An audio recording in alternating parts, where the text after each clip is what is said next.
Hi hello welcome to my channel. இப்போ நான் குடமிளகாய் வச்சு ஒரு கிரேவி செய்ய போகிறேன், சப்பாத்திக்கு ஏற்ற மாதிரி. இப்போ நான் அடுப்பை வச்சு கடாயை வச்சு எண்ணெய் ஊற்றிருக்கேன். அதில் கொஞ்சமாக கடுகு,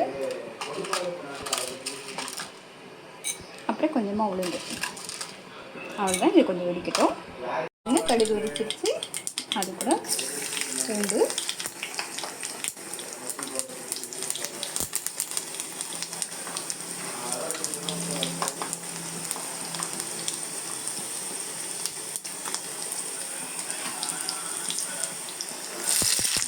வெங்காயம்,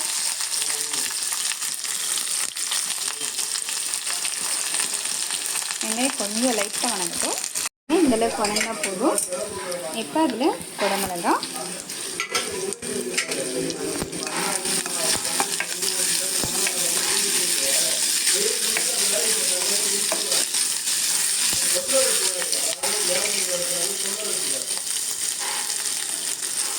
கொஞ்சமாக சால்ட்டு, கொஞ்சம் லைட்டாக வணங்கட்டும்.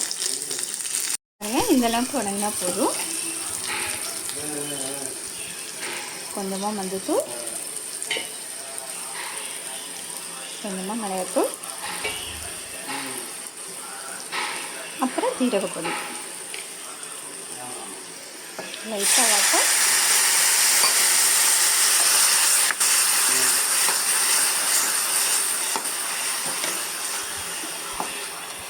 இது கொஞ்சம் கொதிக்கட்டும். இந்தளவுக்கு வத்திடுச்சு.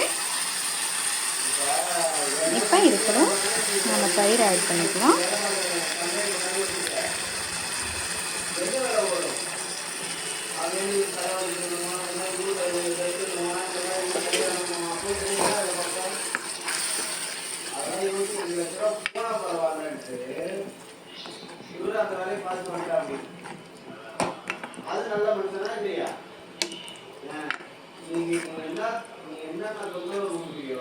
அவ்வளோதான் கைஸ், ரெடி ஆயிடுச்சு. 2 கொதி கொதிச்சோன்னே அவ்வளோதான், ஆஃப் பண்ணி இறக்கிற வேண்டியதுதான்.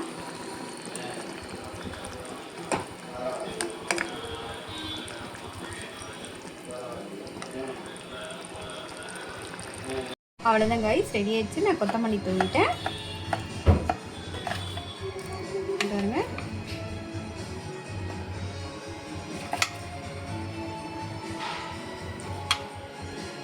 இங்கே சப்பாத்தி, மட்டன் குழம்பு, தக்காளி தொக்கு. சப்பாத்தி நல்லா சாஃப்டாக இருக்குதுங்க.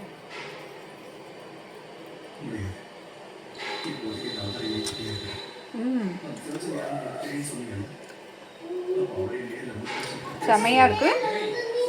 நீங்கள் ட்ரை பண்ணி பாருங்கள். ட்ரை பண்ணி பார்த்துட்டு எனக்கு லைக் பண்ணுங்கள், ஷேர் பண்ணுங்கள். Thank you guys.